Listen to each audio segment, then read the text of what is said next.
প্রিয় দর্শক, সূর্যমুখী বাগানের মাঝখান দিয়ে যে ভদ্রলোকটিকে কলসি কাঁধে হেঁটে যেতে দেখছেন, তার পরিচয় তিনি একজন গাছি। গাছ থেকে রস সংগ্রহ, চারা লাগানো ও গাছের আগাছা পরিষ্কার করে এমন একদল পেশাজীবী শ্রেণীর মানুষকেই গাছি বলা হয়। গ্রামীণ বাংলাদেশে বেশিরভাগ ক্ষেত্রে গাছিরা শীতকালে খেজুর গাছ থেকে রস সংগ্রহ করে থাকে।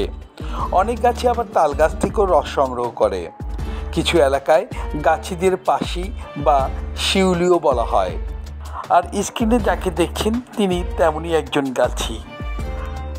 গাছিরা প্রথমে ধারালো দায়ের সাহায্যে কাণ্ডের শীর্ষভাগে পাতার ঠিক নিচে গাছের নরম অংশ কেটে ফেলে। এ কাটা অনেকটা ইংরেজি অক্ষর ভি আকৃতির হয়ে থাকে। পরে বাঁশের একটি ছোট নল গাছে ঢুকানো হয়, যার মধ্যে দিয়ে রস চুইয়ে গাছের সাথে লাগানো মাটির পাত্রে জমা হয়। খেজুর গাছ সপ্তাহে 2-3 দিন কাটা হয় এবং সকালে রস সংগ্রহ করা হয়। আসুন দর্শক, উপভোগ করি গাছিদের এই অসাধারণ শিল্পকর্মটি এবং পাশাপাশি জেনে নিই তার বর্তমান পেশাগত অবস্থা। কাকা, এই কাজ কতদিন ধরে করেন? এই কাজ করি আজ প্রায় 15 বছর। 15 বছর। এখন আগের মতন গাছ আসেনি? গাছ আগের থেকে কম অনকার গাছ। আগে যে গাছ আছিল এই গাছ এখন নাই, কম। এমনও গাছ আছে বুঝিনি, খেজুর গাছের মতন উন্নতি কোনো গাছে নাই। এমনও গাছ আছে আমরা 20 লিটার দেয়, মানে রাইতের অর্ধেকে গেলে 10 লিটার পাওয়া যায়, আবার সকালে 10 লিটার পাওয়া যায়, এরকম গাছ হয়। আপনি হিসাব করে দেন না, 1 কেজি যদি 120 টাকা করে হয়, একটা খেজুর গাছে মাসে 15 দিন রস দেয়।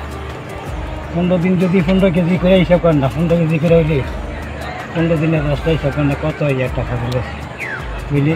মানুষের দুজনের দিকে খাজুর গাছ কাটতে সব বরবাদ করে দিচ্ছে। আর আমরা চিনি যে দাম বুঝিনি ভাই, এইটা রসটা দিয়া আপনি যে কোনো কিছু করবেন, কিন্তু গ্যারানো করব মজাও লাগবে, চিনির থেকে ভালো। এটা তো একদম প্রাকৃতিক, চিনির থেকে ভালো। এটা গ্যারানো করবো, আবার আমরা জাল দিয়ে মিডিয়ে বানা দিতে হবে। মিডিয়ারের যে দাম,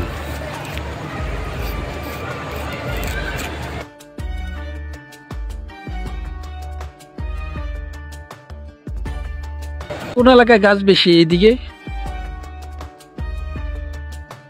গাছ বেশি বগুড়া সাইডে, দিকে গাছের শক্তি বেশি, 10 বেশি।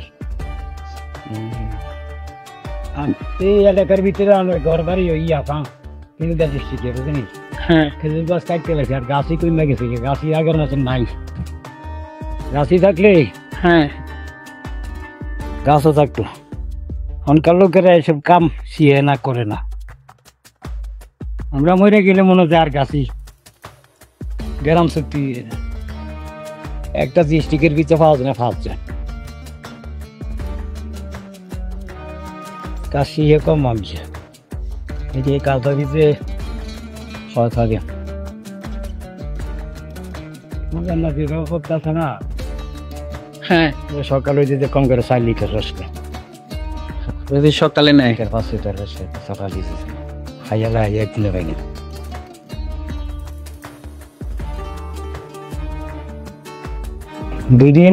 দুদিন রস দিমু, 2 দিন দিমু, আবার 2 দিন আমরা গাছটা জিরাইব। 2 দিন পর 2 দিন, 2 দিন পর 2 দিন, এইভাবে দিতে বিশ্রাম লাগে। প্রথম পাল্লার রসটা একটু মিষ্টি, লাস্টের পাল্লার রসটা একটু মিষ্টি কম। এমনি সবাই কিতা করে 8 পাল্লাটা একটু বেশি, 8 পাল্লাটা একটু বেশি। তো 1 খাওয়ালে এটি কিতা করার লাগে আপনার 8 পাল্লা 1.5 পাল্লা ওটা মিলিয়ে দিলে তো আর কোনো সমস্যা নাই।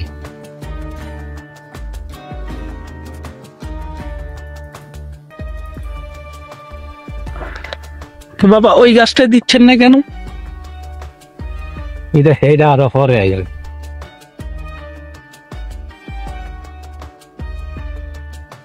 এই নেটটা দিচ্ছেন কেন কাকা?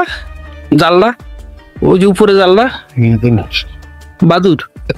বাদুরের জন্য দিয়ে এটা বাদুরে আন্ডার বাদিন আর থাকতে পারছি না।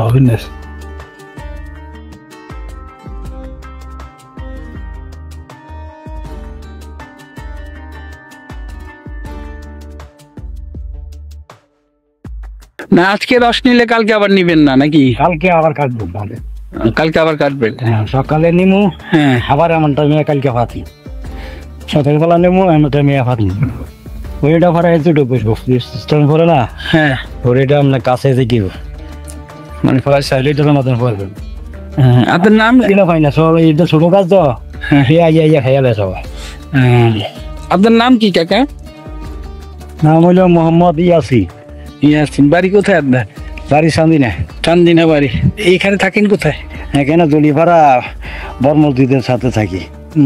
আপনার পরিবারে কি আপনি এই গাছ কাটেন না আর কেউ? আর গাছ কাটি আমরা, এরকম বড় বড় গাছও কাটি, আমরা নারকেল গাছও কাটি, আবার মেয়েদের গাছ কাটি। নারকেল গাছ ছাড়াই, তাল গাছ ছাড়াই, নারকেল গাছ তাল গাছ সব কিছু পরিষ্কার করতে দেবস্কাতে শিখিয়ে দেওয়া লাগছে না।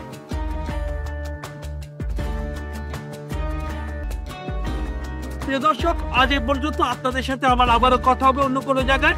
ততক্ষণ পর্যন্ত ভালো থাকুন, সুন্দর থাকুন, সুস্থ থাকুন। আসসালামু আলাইকুম।